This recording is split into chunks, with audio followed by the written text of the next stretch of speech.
Supplementary result के नाम पर लगातार जो धोखा और षड्यंत्र किया गया, उसकी जिम्मेवारी कौन लेगा? फिर आज कौन सी मजबूरी है कि आप सरकार में शामिल होने के बावजूद भी आप शिक्षक अभ्यर्थियों की समस्या का समाधान नहीं कर पा रहे हैं। तो आज बीपीएससी से जो बहाली तीसरे फेज की भी निकली है, लगभग 87,000 पदों पर, उस पदों पर क्या हुआ? शिक्षक अभ्यर्थियों के साथ जो धोखा और षड्यंत्र हुआ है, कहीं न कहीं उनका खामियाजा उनको आम चुनाव में भुगतना पड़ा। 15 और 16 मार्च को यानी 2024 को जो 5-6 दिन के बाद परीक्षाएं होने वाली है, सभी पर आपको पता है कि 1 to 5 से लेकर 6 to 8 यानी यही दोनों परीक्षाएं जो 15 मार्च को आयोजित होने वाली है, इसकी तिथि घोषित हुई थी और 9-10 की परीक्षाएं जो है वो रद्द कर दी गई, यानी 16 मार्च को होने वाली परीक्षाएं रद्द कर दी है। आप सबको पता है कि 11-12 यानी 11वीं से 12वीं की परीक्षा की कोई तिथि घोषित नहीं हुई है। तो हम पूछना चाहते हैं बिहार सरकार से, बीपीएससी से, कि अगर आपको इतनी हड़बड़ी थी, आप परीक्षा लेना चाहते थे, तो फिर आपने 1 to 5 से लेकर 6 to 8 तक की परीक्षाएं के घोषित करके और फिर 9-10, 11-12 की परीक्षा रद्द क्यों की?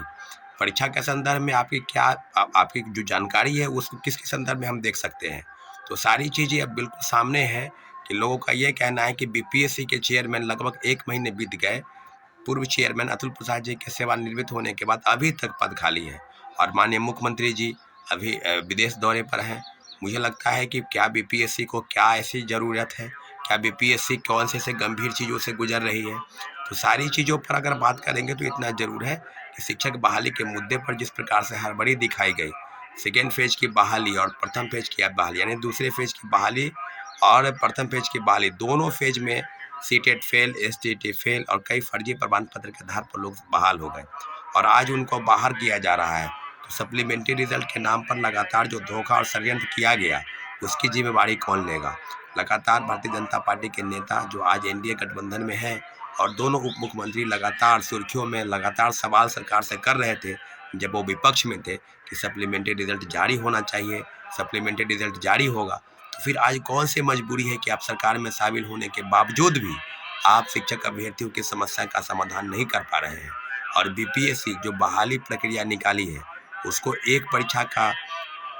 घोषणा करने के बाद परीक्षा को रद्द करना, कहीं न कहीं मुझे लगता है कि सिर्फ औपचारिकता बाकी रह गई है और 15 मार्च को जो परीक्षा होने वाली है, मुझे लगता है कि वो भी किसी कारणवश जो है वो टाली जाएगी। तो इंतज़ार करना है कि बीपीएससी और शिक्षा विभाग सरकार के उन आदेशों का अगर पालन करने में असमर्थ है, तो वो असमर्थता कहाँ चली गई? आपको याद होगा कि सेकेंड फेज की बहाली में परीक्षा के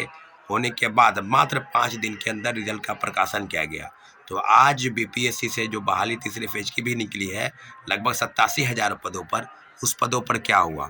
तो साथियों, अब बिल्कुल स्पष्टता के साथ मैं यही कहना चाहता हूँ कि जिस तरह की बातें हो रही है, जिस तरह की चीज़ें साधना गंभीरता के साथ सवाल में है, उसके एक बिंदु पर हम आपके सामने हैं कि सरकार के समक्ष उन सारे बिंदुओं पर, चाहे टीआरई 1 से लेकर टीआरई 2 तक, सारे विषय बिल्कुल अब तर्कसंगत हो गए हैं और सप्लीमेंट्री रिजल्ट के नाम पर जो धोखा हुआ, कई टीवी चैनलों के पत्रकारों द्वारा इस विषय को लगातार उठाया जा रहा है और हम अपने अन्य साथियों के साथ एक बखूबी सप्लीमेंट्री रिजल्ट के मांग को लेकर जिस तरह की गंभीरता सरकार को दिखाई जानी चाहिए थी, आज तक वो विचार विमर्श में लगे हैं। और मुझे लगता है कि देश में जो आम चुनाव होने वाले हैं, तो सारी कवायद चाहे प्रशासन की हो, चाहे सरकार की हो, वो चुनाव मोड में लग जाएगी। तो शिक्षक अभ्यर्थियों के साथ जो धोखा और षड्यंत्र हुआ है, कहीं न कहीं उनका खामियाजा उनको आम चुनाव में भुगतना पड़ेगा। आने वाले समय में टीआरई 2 में जो पद खाली थे और लगभग 14,700 पदों पर सिर्फ मल्टीपल रिजल्ट को लेकर सप्लीमेंट्री रिजल्ट जारी करने चाहिए थे, परंतु बीपीएससी और शिक्षा विभाग ने ये जारी करने की तरफ कदम बढ़ाए,